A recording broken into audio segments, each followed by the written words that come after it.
The first thing that doesn't fit is a receipt, split along its fold like a dry leaf, bearing the ink-bruised line, "Remittance accepted for the satisfaction of household note," and beneath it, the name of a man who, by law and custom, was never meant to sign anything but an X.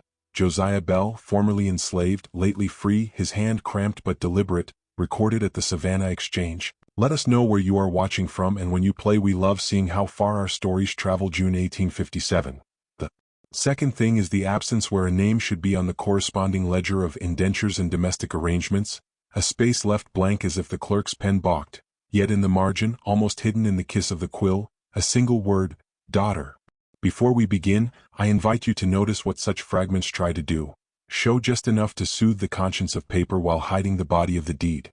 What became of the woman unnamed here, and how did a man who had been forced to labor purchase anything but bread and peace? The humid air of that summer still clings to the testimony, ink runs, salt halos, a smell of mildew and magnolia, while the river, broad-shouldered and brown, carries whispers toward the sea. In the courthouse basement, where the light dies into dust and the shelves sweat with old secrets, we find the shape of the scandal. A planter's house with a columned sneer, a family name worshipped at the church lectern, and a daughter, Adeline Thornton, moved like a chess piece when the board caught fire. It begins earlier, of course, in the arithmetic of cruelty. The Thornton Estate Ledger 1839 to 1856 reads like a catechism of extraction: July, 2 hogsheads; August, 5 plats; September, 1 boy lost to fever; October, lash repairs. Then the year 1856, when the patriarch Richard Thornton, a man who preached temperance to his peers and profit to his God, borrowed against his harvest twice, then thrice, until even the generous friend at the bank posted a private notice: risk unacceptable unless secured by household assets. Household. Such a clean word for people. Such a soft veil for iron. What little is known about Adeline's appearance comes second-hand, through a maid's letter smuggled in a Bible's hollow and addressed to a cousin on Bay Street. Miss sometimes wears blue, though it only makes her look paler. She walks in the East Garden after Vespers and speaks to no one unless it is to the cat. The master keeps a hand upon her shoulder when visitors come, as if she were a vase that might tip. The letter is dated April 1857, the month the rains came late and the cane went bitter. Around this time, this is conjecture but not fantasy, Josiah began saving in a way that made no sense to a man whose whole life had been counted out for him by other hands. He bartered extra hours in the cooper's shed for nails, and then nails for tin, and then tin for a broken watch he rebuilt and sold to an overseer who needed punctuality for cruelty's theater. He learned the nervous system of the town, its little shames and hurried exchanges. He mapped its shadows. When the Thornton debts ran hot enough to hiss in parlor whispers, an opportunity appeared, obscene and ordinary, the pledge of a daughter's service to smooth a creditor's brow. One cannot overstate the moral rot that parades as prudence in such moments. The record calls it a household note. The reality was a living dowry of obedience, the paper promise of a woman's future to be redeemed by whoever had the cash and the lack of shame to call it in. Here the fragments sharpen. A bailiff's memo notes, Mr. Bell, colored, escorted by 2 white witnesses to ensure orderly conduct at exchange, a phrasing that demonstrates both fear and disbelief at a sight the town had not rehearsed. A man of dark skin in a clean shirt and borrowed coat walking with the gait of someone who had chosen his destination. Why would Josiah Bell, who could have bought passage north or a quiet patch of rented earth, exchange hard-won coin for a promise that smelled of scandal? A second letter, and signed and folded into the back of a hymnal, murmurs an answer from behind the veils of propriety: she once brought him water when the pump was locked and no one looking. She said, "Sir," and he said nothing for fear, but he remembers it like a bell he cannot unring. It is comfortable to call this love, to soften it into romance and tie a bow on the horror, but the truth is jagged. Gratitude braided with anger, memory with strategy, defiance with a shuddering kind of hope.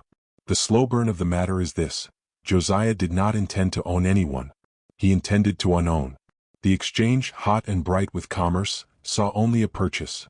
The river, heavy with silt and rumor, carried the more dangerous interpretation, a reversal. In the clerk's hand, the receipt reads "Remittance accepted."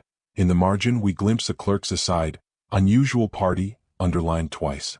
The arrangement, we infer, was legalese wrapped around a human bargain. A fixed term of domestic labor, wages to be credited against the debt, final release upon satisfaction, guarantor responsible for conduct and room. Through another fragment. A pastor's ledger noting private counsel with A. Thornton, severe distress, requested charitable visit. We sensed the family's shame not at what was done to Adeline but at how it might appear. Irony gnaws. The same household that stacked men and women into columns of weight and yield now found itself powdered with scandal because a white daughter might be seen answering to a black man's account books. The journal ends abruptly for those weeks, replaced by the scrawl of rain totals and mildew remedies. Meanwhile, an inventory from Josiah's rented room lists 1 table, 1 lamp, 1 tin trunk, and on top of the trunk, papers of the exchange wrapped in cloth. He slept beside Law because Law had never slept beside him. He guarded the receipt like a sacrament. It is here that the story tilts from transaction to undertaking. Witness statements, later, fevered, contradicting each other in detail but not in outline, say that when Adeline crossed the yard of the exchange behind a veil, Josiah did not look at her until she stood 2 paces away and said, "Miss Thornton, I will not have you, I will keep you from being had. You will work, but you will work for your own leaving." We cannot verify the exact words, the cadence feels too neat for life. Yet something like them must have been spoken, because a week later a notice appears in the newspaper's smallest type. Domestic tutor sought. A lady to assist in reading in figures for the benefit of several colored persons of good reputation. Fairy wages, discretion required. Fairy wages, the typesetter's error that exposes the supernatural in the mundane. The advertisement ran 3 days.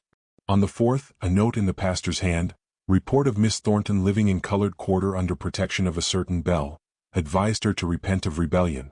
A strange, tense quiet spreads in the documents after that, as if the town held its breath. Rain falls again. The river licks its banks. Someone scratches the word whore into the paint of a door that is not Adeline's but could have been. Someone else leaves bread by a step and does not knock. In a rented back room walled with newspaper and prayers, Josiah sets rules that feel like defiance and mercy braided. No one will touch her. She will teach letters in the evening and bake in the morning.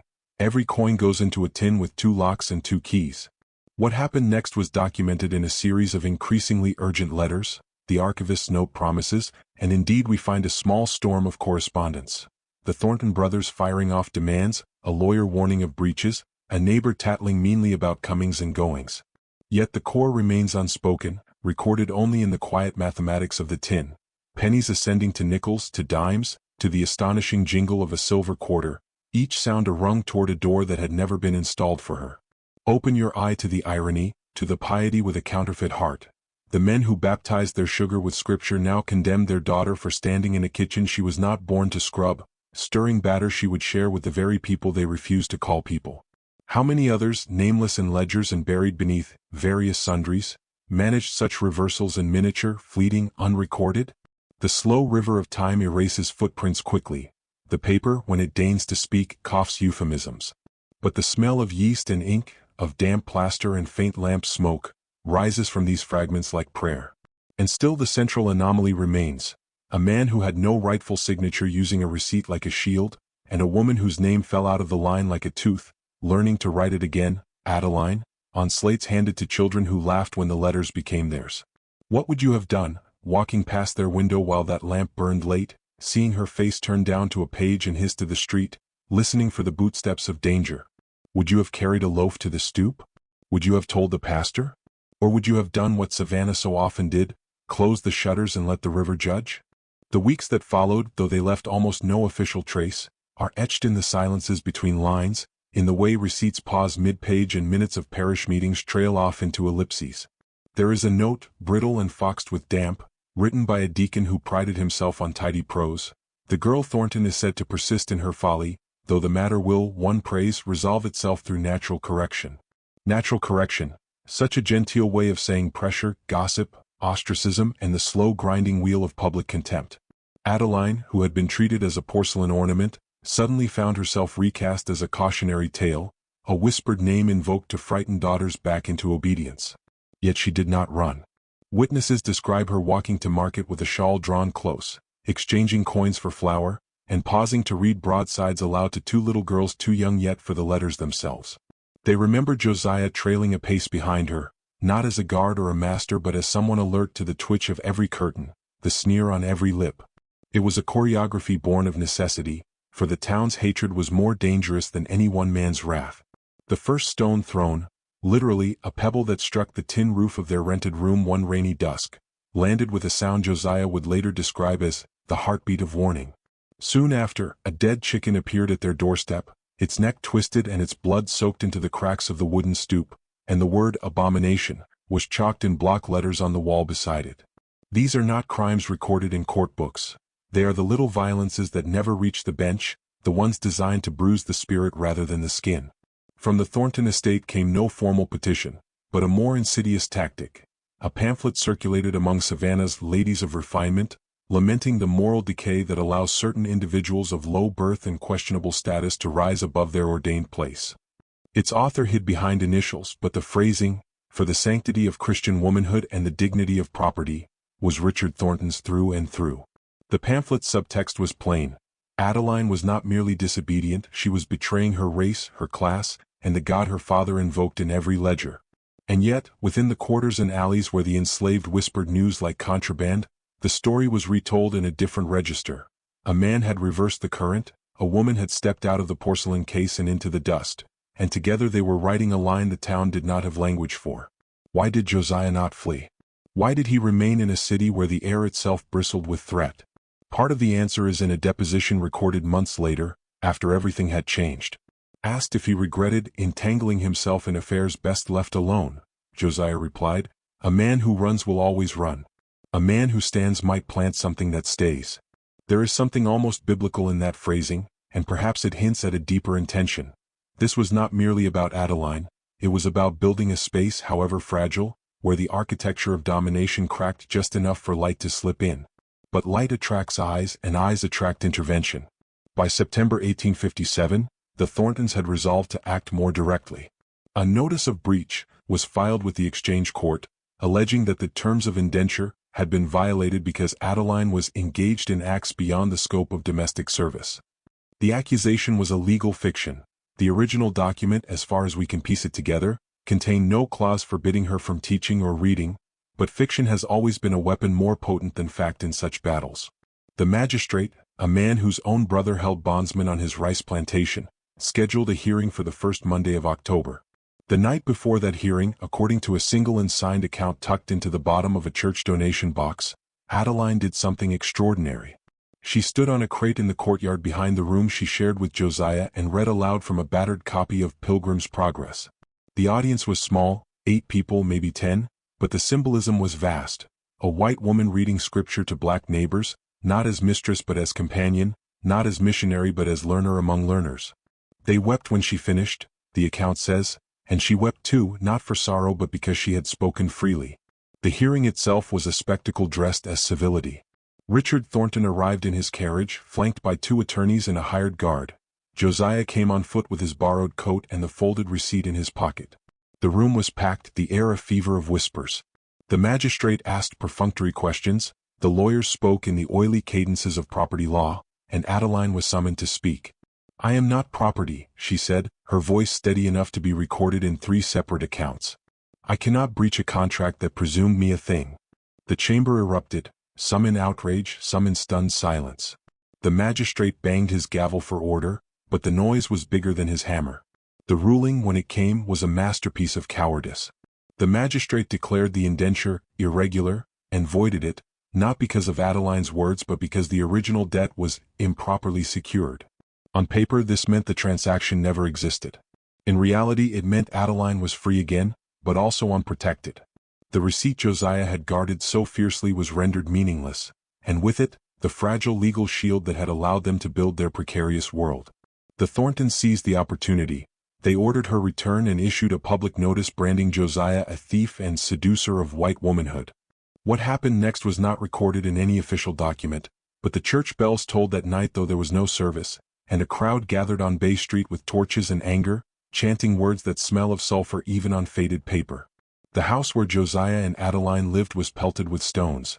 A window shattered, a lamp was thrown but failed to ignite. Someone, no one names them, dragged a barrel to the doorstep and scrawled the word "burn" on its side. Yet the fire never came. A sudden downpour swept over the town, soaking wood and wick alike, turning fury into mud. Providence, a preacher would later say from his pulpit. Perhaps. Or perhaps it was just weather, indifferent and unscripted.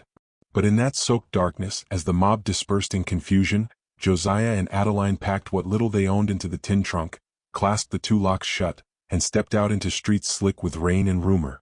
Where they went next, the records begin to blur. The river, that old conspirator, swallowed their footprints, and the town, embarrassed by its failed bonfire, turned its attention to other scandals. But the anomaly did not vanish. It simply shifted shape, moving beyond the reach of ledgers and law. The rain that night did more than douse the mob's fury, it rewrote the map of possibility. Witnesses would later disagree on the direction Josiah and Adeline took. Some swore they saw two figures slipping toward the river wharves, others insisted a wagon rolled west toward Augusta Road under the cover of darkness, but all agreed on one detail. They vanished before dawn, leaving behind a room stripped of everything but a broken lamp and a scrap of paper nailed to the door. It read, in a hand both deliberate and defiant, "You cannot own what refuses to be possessed." The phrasing is curious, too eloquent for the town's taste, and its very existence infuriated those who had hoped for a spectacle of punishment. The Savannah Republican printed a furious editorial the next morning calling Josiah a thief of flesh and morals, and Adeline an unhinged girl corrupted by abolitionist poison. Yet buried beneath the invective was fear. Fear that their escape might inspire others, fear that the machinery of order could falter. To understand why that fear cut so deep, one must step backward into Josiah's past, into the sweltering cane fields of 1840 where he was born under another man's name. Thornton property accounts list him as Boy Josiah, age approximate 6, acquired through estate transfer, a transaction as bloodless in ink as it was brutal in flesh. At 13 he was assigned to the cooperage where he learned the craft of shaping barrels, bending wood with fire and water, an art that required patience and precision. The overseer liked to boast that Josiah worked like he was building something for himself, a sneer meant as insult but unwittingly prophetic. By 18, Josiah had begun trading tiny favors, sharpening a foreman's knife for an extra crust of bread, repairing a leaky cask in exchange for 5 stolen minutes of reading lessons from a free black sailor. It was dangerous work. Literacy was a lashable offense, but Josiah treated each letter as a rung on a ladder he could climb in silence. It was in those years, long before he could imagine owning a scrap of paper with a white woman's name on it, that Josiah first noticed Adeline. She was perhaps 12, pale and solemn, trailing behind her father during inspections like a ghost afraid of the daylight.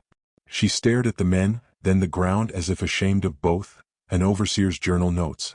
Once, during a drought so vicious the cane stalks split like bone, Josiah collapsed near the pump. The Thornton men walked past him, but Adeline, still a girl then, paused and handed him a ladle of water. She said, "Sir," the journal adds, puzzled as if unsure whether to report kindness as misbehavior. That memory would ferment quietly in Josiah's mind, a seed without soil, until the war years loomed and the world began to change.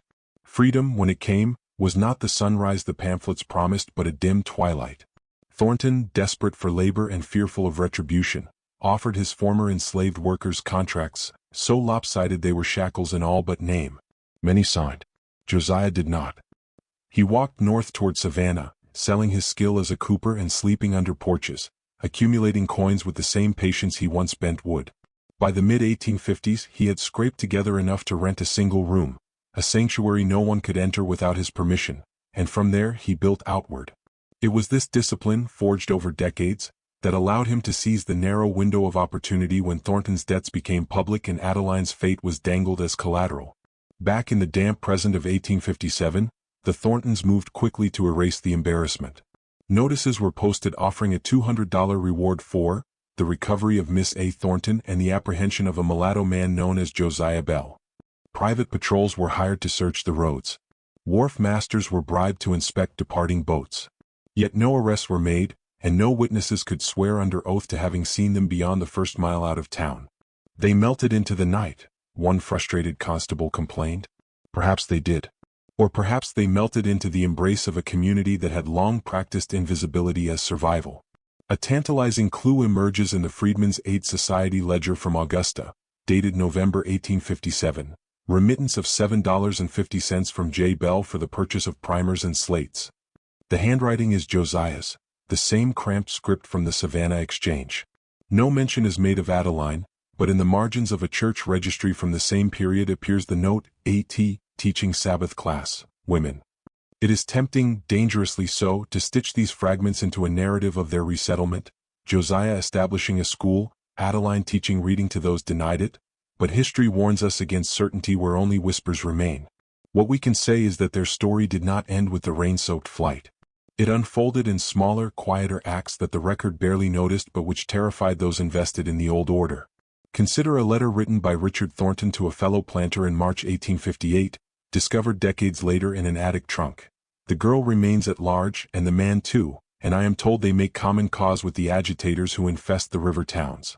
There is talk of a petition to the legislature, and I fear that if such creatures are allowed to prosper, no property will be safe. His choice of words, creatures, infest, betrays more than contempt, it reveals panic. If a man like Josiah could purchase the instrument of his own degradation and turn it into a tool of liberation, what else might be possible? If a planter's daughter could stand before children of the quarter and teach them their letters, what did white and slave and master even mean? The irony deepens. In 1859, the Savannah Republican reported the mysterious burning of a riverfront warehouse suspected of housing abolitionist pamphlets. Among the recovered debris was a charred scrap of paper bearing a single legible line, "Knowledge is the first refusal." Historians have long debated its authorship, but a tantalizing theory persists, that it was Adeline's handwriting, copied from a lesson she once taught. If true, it suggests that their defiance was no longer confined to a single act of purchase but had become a philosophy, a slow-moving contagion of refusal and reimagining. And yet, the question lingers like smoke. How many others walked the same muddy roads and vanished into the same hush of rumor, leaving behind only fragments for us to decipher? How many small, unrecorded rebellions were smothered beneath the weight of ledgers that refused to name them? We may never know. But the shape of Josiah and Adeline's rebellion, part escape, part education, part redefinition, stands like a ghost outline in the archive, daring us to look closer, to question the neatness of the categories history hands us. If the first act of Josiah and Adeline's defiance was a disappearance, the second was their refusal to remain invisible. By the spring of 1858, whispers of their whereabouts began to circulate with the stubborn persistence of rumor that refuses to die. A traveling Methodist preacher reported, a Negro man of dignified bearing and a pale woman with the air of gentle birth, attending a prayer meeting in Augusta. A dry goods merchant in Milledgeville claimed a man calling himself J. Bell purchased 20 quills and a bolt of cheap paper, items favored by teachers rather than field hands. Each account was dismissed as gossip, yet they wove together a faint outline. Josiah and Adeline were not merely hiding, they were building something in the cracks of the old order, something so small and radical that the authorities could not see it clearly enough to crush it.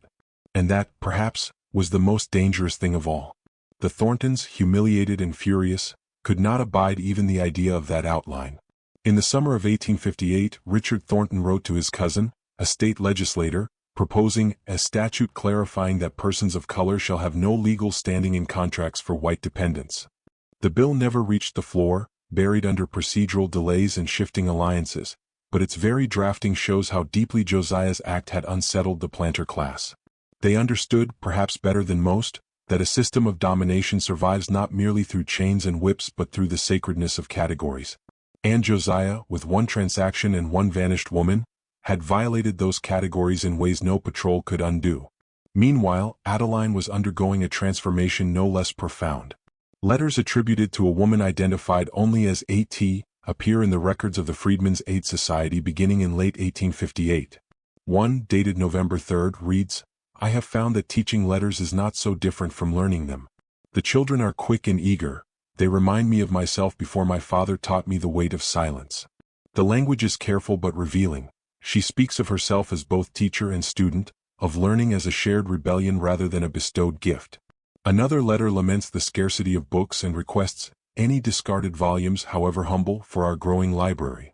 Library, a word that must have sounded absurd to planters who still argued that literacy laws were necessary for social order. And yet, somewhere in Georgia, a library was being built by the daughter of a slaveholder and the man he had once owned. But the past, especially a past as cruel as the Thorntons, does not loosen its grip easily. By early 1859, bounty hunters were operating openly along the Savannah River, some under the pretense of retrieving runaways, others on the explicit commission of families like the Thorntons. Their methods were as crude as they were brutal. Interrogations at river crossings, raids on black churches, kidnappings of freedmen mistaken, or deliberately misidentified, as their targets.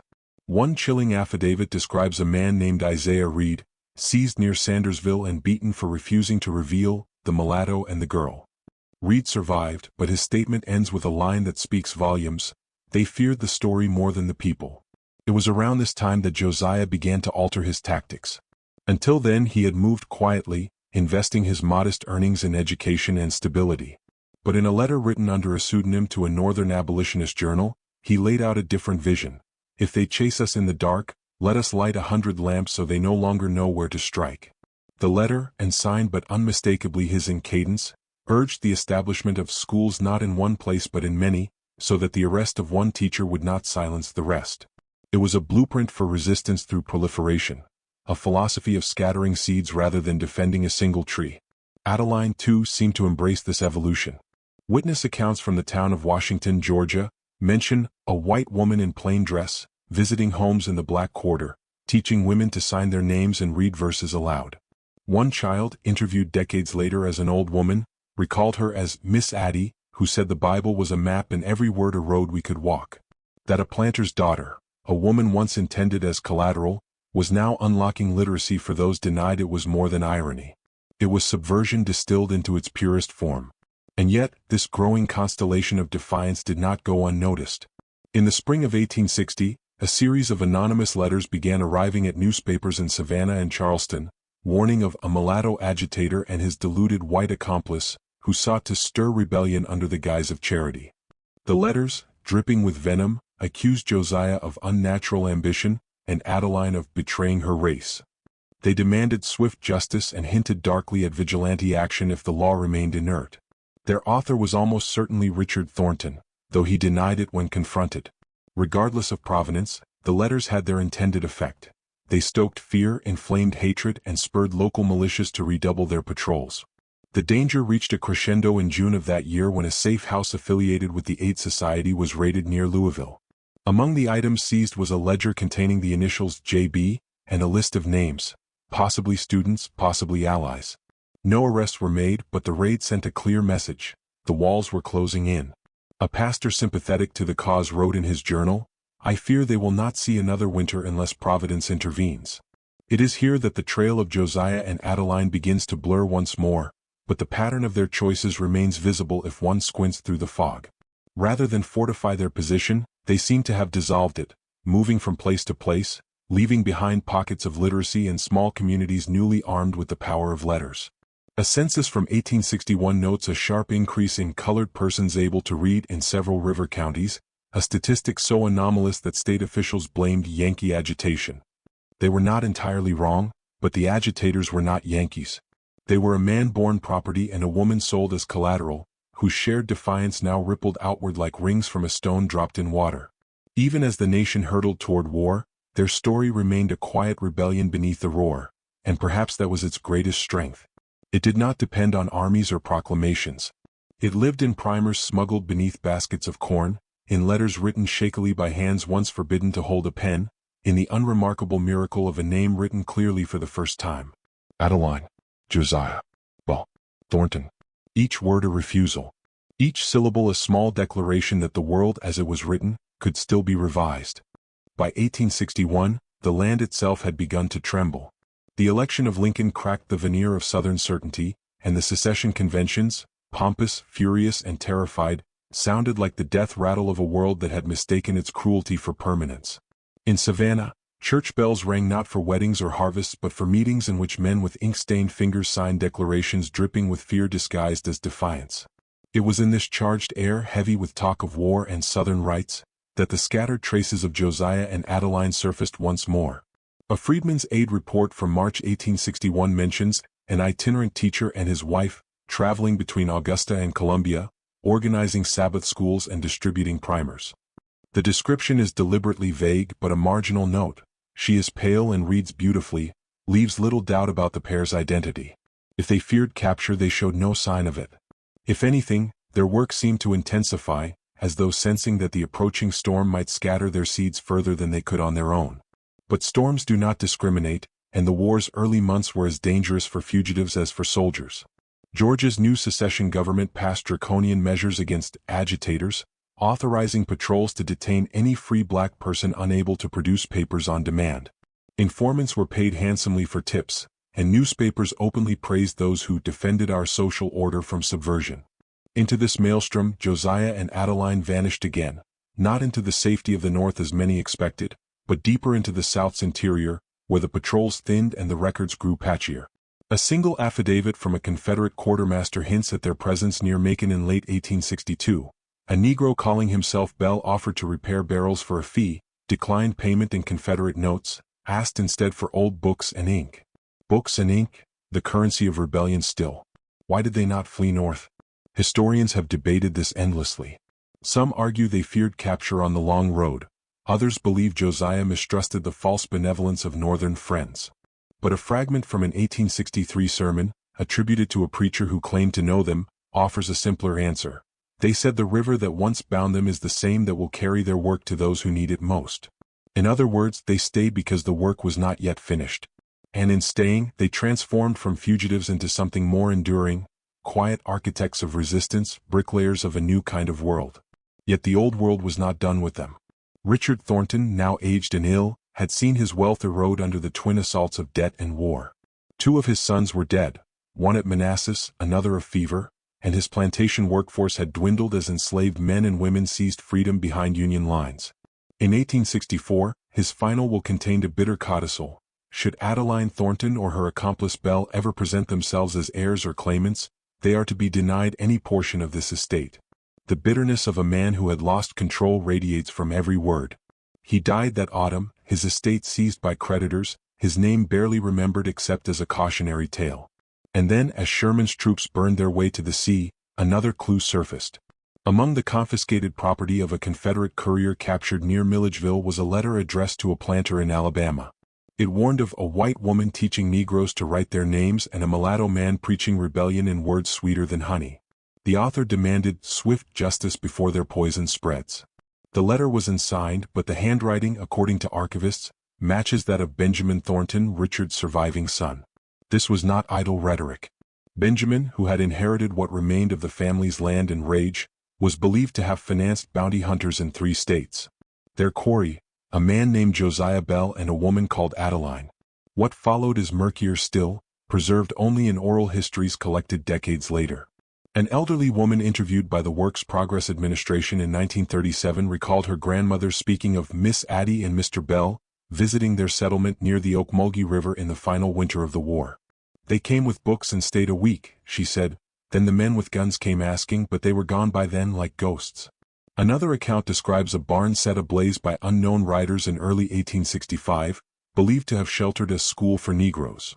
The teacher escaped, the witness claimed, because the rain came hard and sudden that night. Once again water, that most indifferent of rescuers, intervened. It is around this time that the trail thins almost to nothing. The chaos of Sherman's march, the collapse of Confederate infrastructure, and the disintegration of plantation authority erased many records and scattered countless lives. Yet faint traces persist. A registry of freedmen in Savannah dated August 1865 lists a Josiah B. among those applying for land under the short-lived Field Order No. 15. Next to his name in the column marked Family, is written a single word, Adeline. It is the last documented appearance of either of them in any official record. The order was later revoked, the land returned to its former owners, and the registry forgotten in an archive box. But the name remains, scrawled in the cramped, deliberate script that once appeared on a receipt in 1857. A signature that had once been forbidden now standing as a quiet declaration of belonging. And so we are left with questions more haunting than answers. Did Josiah and Adeline remain in Georgia, tending a patch of land denied them by law but claimed in spirit?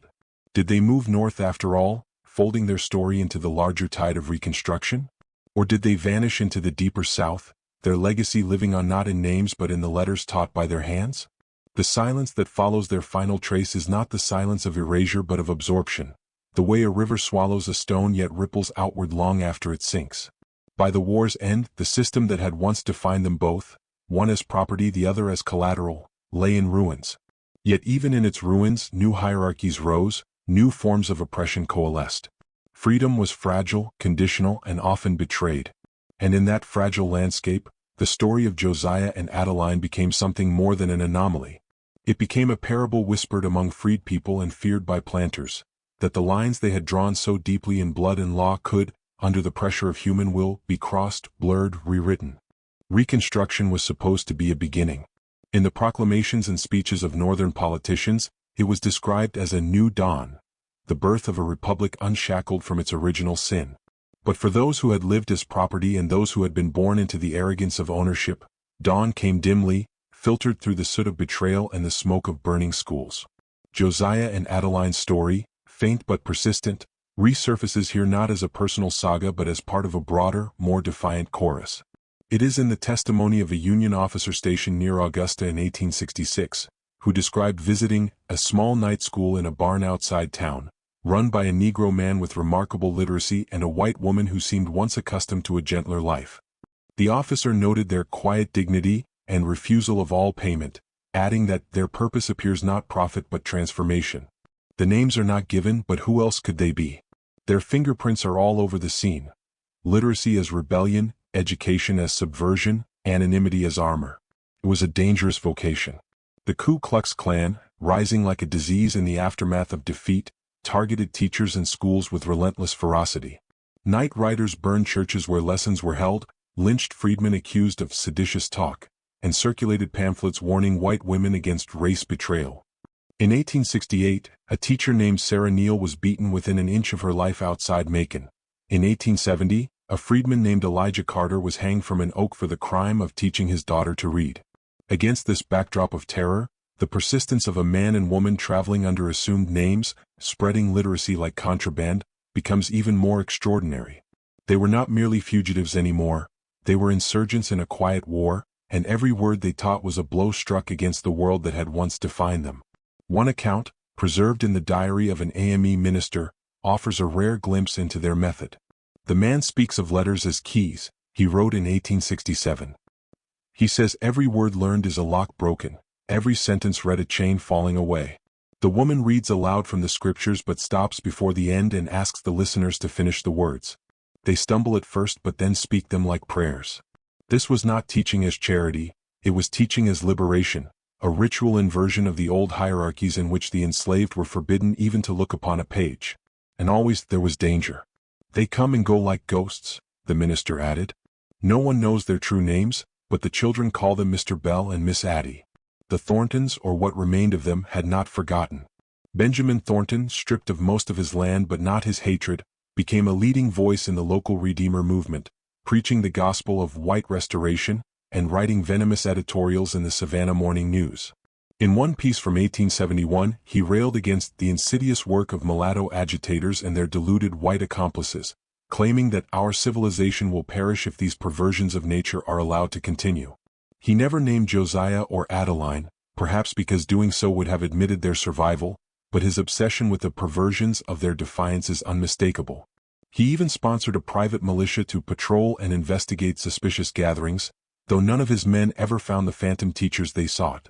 Meanwhile, the ripples continued to spread. In census records from 1870, literacy rates among freedmen in several Georgia counties had doubled since the war, a fact noted with alarm in planter diaries and with cautious pride in black churches. A Freedmen's Bureau report from the same year observed that, in certain districts, the presence of unlicensed instructors, though irregular, has contributed significantly to educational gains.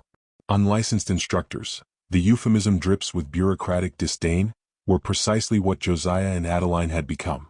They were building schools not of brick but of memory and defiance, schools that existed wherever a slate could be passed and a word could be traced by candlelight. But history is not kind to the quiet. The 1870s brought the slow strangulation of Reconstruction, the withdrawal of federal troops, and the rise of Jim Crow. Freedmen's schools were shuttered, teachers were driven out, and literacy tests were turned from tools of liberation into weapons of disenfranchisement. The fragile openings Josiah and Adeline had helped carve began to close, sealed over by new forms of old hatred. And yet, even as the law retrenched, the memory of their work refused to die. A former student interviewed in 1912 recalled her first lesson. They said my name was mine to write, and no one could take it once I knew the letters. That student, born enslaved and later a teacher herself, traced her vocation back to Mr. Bell and Miss Addie, who taught us by lamplight when the world said we must stay blind.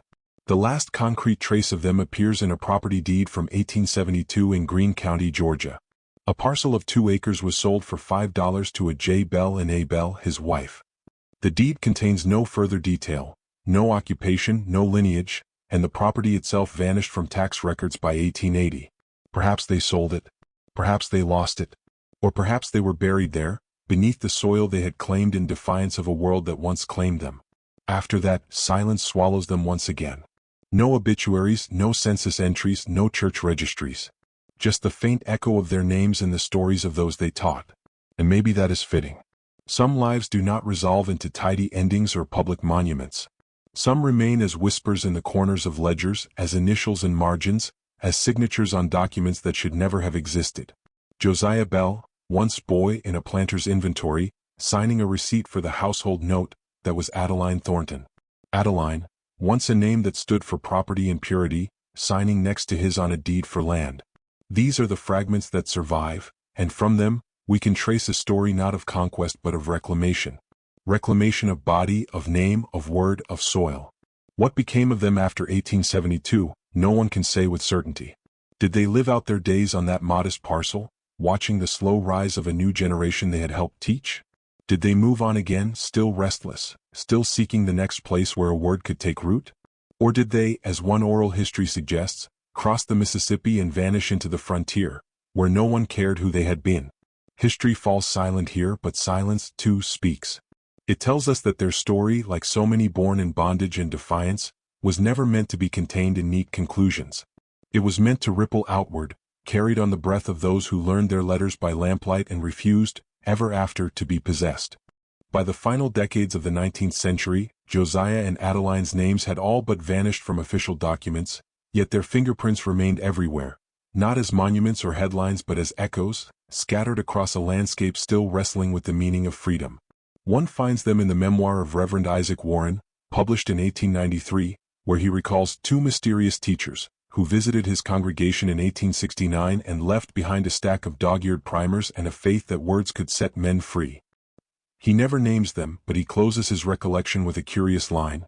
They told me the river once carried them here in chains and would now carry their work beyond its banks. That phrasing, the river as both captor and carrier, mirrors the language Josiah himself used in his known letters. It suggests that even as individuals, they may have receded into obscurity, but as ideas they endured, embedded in the soil they once walked and in the memories of those they taught. The South of the 1880s was a cruel paradox. Emancipated but not free, rebuilt yet hollowed out, its laws rewritten but its hierarchies stubbornly intact. Black schools, many born from the grassroots efforts of freedmen and women, faced constant harassment. Legislatures imposed separate but equal statutes that were separate but never equal. And yet, literacy among African Americans continued to climb, rising from less than 10% in 1860 to over 50% by 1900. It is in this surge, in this stubborn insistence on learning despite every barrier, that we glimpse the long shadow of Josiah and Adeline's work. A single school might be burned, a single teacher silenced, but the idea that letters were keys and words were weapons had already taken root. In 1891, a reporter for the Atlanta Constitution visited a night school for black laborers near Milledgeville. His tone dripped with paternalism, but one detail stands out. On the wall above the blackboard, written in neat block letters, were the words, "You cannot own what refuses to be possessed." That same phrase, recall, had been nailed to the door of Josiah and Adeline's rented room when they fled Savannah 3 decades earlier. How had it traveled here, to this modest school lit by kerosene lamps? Perhaps one of their students carried it. Perhaps it was repeated, reshaped, and remembered until it became part of the oral scripture of resistance. However it arrived, its presence proved something vital, that what began as a private act of defiance had become part of a public vocabulary of freedom.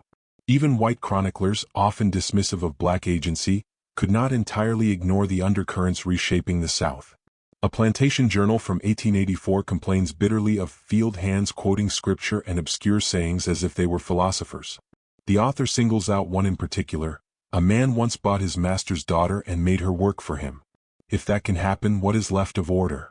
The phrasing is striking, part rumor, part legend, and shows how Josiah and Adeline's story had already entered the realm of folklore. In the planter's mind, their act was not an isolated scandal but a symbol of a deeper, more terrifying truth, that the categories of master and slave, white and black, male and female, could be overturned, that the natural order was not natural at all. By the turn of the century, the story had taken on new shapes in the telling. In sermons, it was an allegory of redemption, a woman born to privilege who chose the yoke of justice. In whispers shared in tobacco barns and churchyards, it was a tale of vengeance, the man who bought what once owned him. And in the pages of radical black newspapers, it became a rallying cry. An 1898 editorial in the Colored American invoked, "The bell that tolled for bondage and now tolls for liberty," a line scholars believe to be a direct allusion to Josiah Bell. Whether those writers knew the historical details is unclear, but they did not need to. The myth was enough, and myths often move history more effectively than facts. And perhaps that is the truest measure of Josiah and Adeline's legacy, that they slipped from the brittle world of documents into the supple, enduring realm of story. Their names might not appear in the textbooks written by white historians of the period, but their story, distorted, embellished, refracted, lived on in the collective imagination of a people determined to write themselves into history. A teacher in Charleston told her students, "If you can write your name, no man can sell you." A preacher in Birmingham thundered from the pulpit, "If a daughter of the oppressor can kneel to teach the oppressed, then no law of man can chain the soul." These were not citations. They were transmutations. The raw ore of Josiah and Adeline's defiance smelted into new forms of resistance. And still questions lingered. Were they alive to see these transformations? Did they witness the birth of a new generation who could sign their names where once they could only mark an X? Or had they by then become part of the soil itself, anonymous, unmarked, yet nourishing everything that grew above? A gravestone in an overgrown cemetery near Greensboro bears the inscription JB 1819–1874, beside a smaller stone marked simply 18. No records confirm their identities, and the stones themselves are crude, likely carved by hand. But local legend holds that the graves belonged to the teacher man and the white lady, and offerings of quills and small slates are still left there by visitors even today. What little is certain is that their story, whether told as fact, myth, or a fusion of both, continued to unsettle and inspire long after their deaths. It gnawed at the consciences of white supremacists who sought to freeze the past in amber. It nourished the imaginations of black activists who dreamed of a future unbound by chains or laws written against them. And it complicated the narratives of gender, class, and race that Reconstruction tried and failed to resolve. For in their brief, improbable partnership, Josiah and Adeline embodied a truth the South could neither fully erase nor comfortably absorb: that the most enduring revolutions often begin not with armies or proclamations but with two people refusing to accept the roles the world assigned them. And so, as the century turned and the new horrors of segregation took hold, their story lived on, not as a chapter in the history books, but as a question whispered in the dark. If even a master's daughter could learn to serve, if even a man born as property could learn to own himself, what else might be possible? It was a question that no law could silence, no mob could erase, and no grave could contain. History has a way of burying its most subversive stories beneath the weight of its more comfortable myths. Yet some stories refuse burial. They survive as whispers, as proverbs, as fragments that slip through the cracks of official memory. By the early 20th century, the tale of the man who bought his master's daughter, and the white lady who taught by lamplight, had become one such fragment, rarely recorded, often distorted, but impossible to erase. Its outlines appear not in the polished histories of Reconstruction written by white scholars, but in the oral traditions of black families, in sermons, and in the quiet confidence of a generation that refused to accept its assigned place. In 1907, a teacher named Charlotte Gray opened a freedmen's school in Macon with a motto painted above the door: "Words are keys."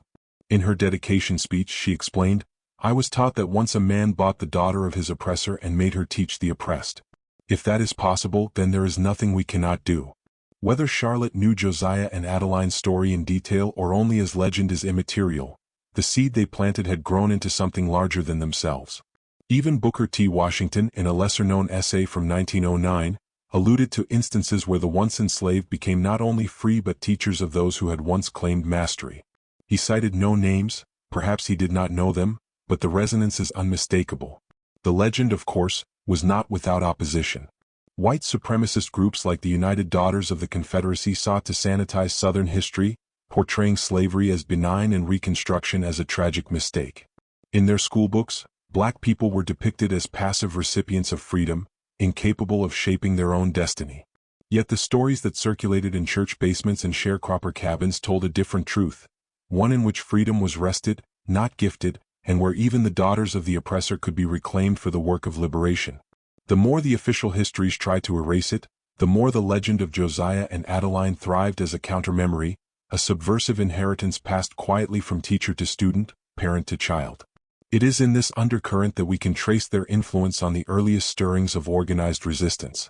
Ida B. Wells, writing in 1910 about the transformative power of literacy, argued that to deny a man his letters is to deny him his manhood.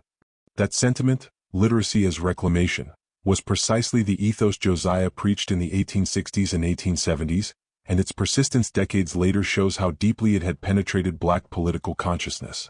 Similarly, the women's clubs that formed in the post-Reconstruction era often adopted mottos about reclaiming names and writing our own history, echoes of Adeline's insistence that a name written in one's own hand could never again be possessed.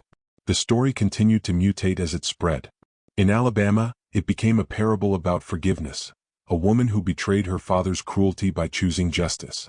In South Carolina, it was retold as a tale of cunning revenge, a man who used the master's own laws to humiliate him. In Mississippi, it was a story about love across forbidden lines, though always with the sting of defiance beneath it. Each retelling was a reflection of the teller's needs and the time's demands. None were strictly true, but all carried the essence of the original act, the overturning of a world order through the patient, deliberate power of literacy and will. And yet, perhaps the most profound legacy of Josiah and Adeline's rebellion is found not in the stories told about them but in the infrastructure of resistance they helped to normalize. By 1915, black literacy in Georgia had climbed above 70%, a staggering increase that white legislators sought to blunt through poll taxes and literacy tests designed to disenfranchise.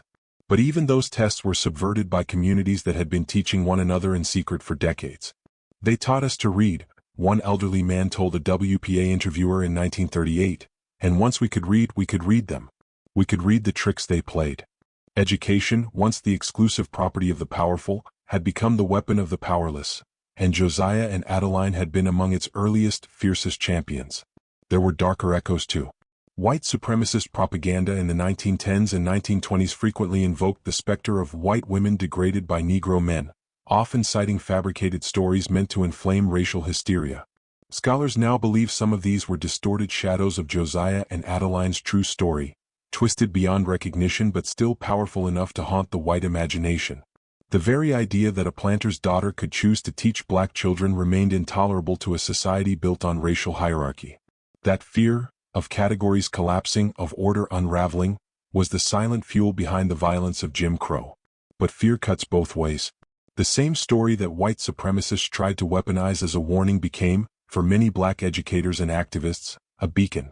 W.E.B. Du Bois, speaking at a teachers' conference in 1924, urged his audience to remember those who defied the written order of things, those who took what was meant to enslave and used it to free.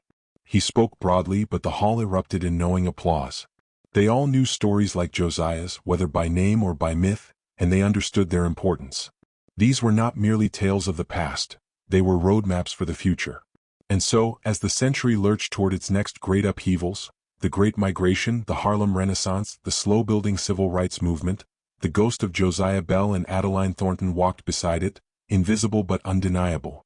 Their story was no longer about two individuals defying a single injustice. It had become a parable about the fragility of power and the possibility of transformation, about how even the most entrenched systems can be undermined from within, not by armies, but by the simple, stubborn acts of teaching and learning. And still the river flowed, past Savannah, past Augusta, past the lands where Josiah once bent wood and Adeline once walked the East Garden. Its waters carried cotton and commerce, but also stories, and in those stories a question persisted. If they could unwrite their chains with nothing but ink and will, what else might we yet unwrite? It was a question that would hang in the air for decades more, waiting for another generation to answer. By the time the 1920s roared into being, the world Josiah and Adeline had known was gone, plantations crumbled, the Confederacy a ghost, and the children of the enslaved now living in northern cities where streetcars rattled past libraries once closed to them. Yet even in the industrial hum of Chicago and the jazz-thick air of Harlem, their story endured. It surfaced in the cadences of sermons, in the ink of pamphlets, in the cautious pride of elders who spoke of the man who turned a receipt into freedom. It is telling that one of the first black-owned publishing houses in New York, founded in 1921, called itself Bell and Daughter Press, a name whose origin its founder, Henry Clay Williams, attributed to an old Southern legend of justice rewritten. The legend's specifics had blurred, but its essence, reclamation through literacy, was alive and pulsing through the veins of a new movement. The Harlem Renaissance was, among many things, an explosion of reclamation, of language, art, identity, and history. Figures like Langston Hughes and Zora Neale Hurston wrote stories that insisted on the complexity and dignity of black life, often challenging the very narratives that had been used to justify oppression. In this cultural flowering, Josiah and Adeline's legacy found fertile ground. Hughes, in a 1926 essay on the transformative power of language, wrote, "Our ancestors once risked the lash for the right to read. We write now not only to remember but to avenge." He did not mention Josiah by name, but the sentiment could have been his. Similarly, Hurston, in her fieldwork collecting Southern folktales, documented a story she titled The White Girl Who Taught the Night School, in which a planter's daughter falls in love with letters more than lace, and teaches them to those she was taught to despise. Scholars debate whether Hurston embellished or invented the tale, but its core mirrors the story of Adeline, transformed from scandal to parable. In the South, the legend served a different purpose. Amid the brutal resurgence of white terror, lynchings, voter suppression, racial pogroms, the story was told quietly, often at funerals or secret meetings, as proof that even the most unthinkable change was possible. "If the Master's blood can bend its knee," an elderly minister in Birmingham told his congregation in 1933, "then no man's power is forever." It was a dangerous message, and white newspapers mocked such stories as Negro fantasies, yet the very fact that they felt compelled to respond speaks to the story's persistence. The Great Migration carried these whispers northward, where they mingled with new ideas and movements. Black newspapers in Chicago and Detroit ran serialized stories loosely based on Josiah and Adeline's lives, sometimes romanticized, sometimes overtly political. One 1935 piece in the Chicago Defender portrayed them as abolitionist spies, another imagined them founding a chain of schools across the South. None of these versions were historically accurate, but all shared the same radical heartbeat: the belief that power, once presumed eternal, could be undone by the oppressed themselves. In this way, Josiah and Adeline ceased to be historical figures and became symbols, avatars of possibility in a world still mired in injustice. The civil rights groundwork being laid in the 1940s and 1950s drew deeply from this symbolic well. Ella Baker, one of the movement's great strategists, often spoke of the importance of ordinary people doing extraordinary things. In a 1956 speech to young organizers, she recalled a story told to her as a child in North Carolina. A man once bought the daughter of the man who owned him and set her to teaching freedom instead of fear. Baker laughed at the implausibility of it, but then added, "And yet, is that not what we are trying to do now? Buy back what was stolen and teach ourselves free." Whether or not Baker knew it, she was channeling the spirit of Josiah and Adeline, their refusal to accept the world as written, their insistence on writing it anew. Even white historians, long dismissive of such folk tales, began to take notice. In 1958, scholar John Hope Franklin published a brief article in the Journal of Southern History examining the Bell legend and its possible historical roots. Franklin concluded that while many details were likely mythologized, the core event, a formerly enslaved man purchasing a white woman's indenture in Savannah in 1857, was plausible and partially supported by scattered archival evidence. He stopped short of naming Josiah and Adeline outright, but his article marked the first time their story entered mainstream historical discourse. It also reignited debate over the power of oral history and the ways suppressed stories survive. And survive they did. In the Freedom Schools of Mississippi during the 1964 Summer Project, students studied not just the Emancipation Proclamation but also stories of black resistance that had never made it into textbooks. One curriculum, preserved in a surviving lesson plan, included a section titled, "The Man Who Bought the Master's Daughter," describing how he used the master's law against him and turned chains into keys. It is impossible to know whether those lesson writers had tracked down the real documents or were working from the oral tradition. But perhaps that is the point. In a world that had long denied black people the right to write their own stories, the act of telling, of claiming, was itself a victory. And so, more than a century after Josiah and Adeline vanished from the written record, their story walked again. In classrooms, in sermons, in marches where signs bore slogans about reclamation and dignity. The receipt Josiah signed in 1857, once a tool of property law, had become a metaphor invoked by activists who sought to turn the state's own machinery against it. The act of teaching letters in a rented room, once a quiet scandal, now echoed in literacy drives aimed at dismantling voter suppression. What began as a single transaction in a humid Savannah summer had, by the mid-20th century, become a foundational myth of resistance. a reminder that even the most brutal hierarchies are vulnerable to those who refuse to accept them. And yet, even as their story swelled into legend, it retained its unsettling power. It forced those who heard it to confront uncomfortable questions. What does it mean to own another human being? What does it mean to buy one back?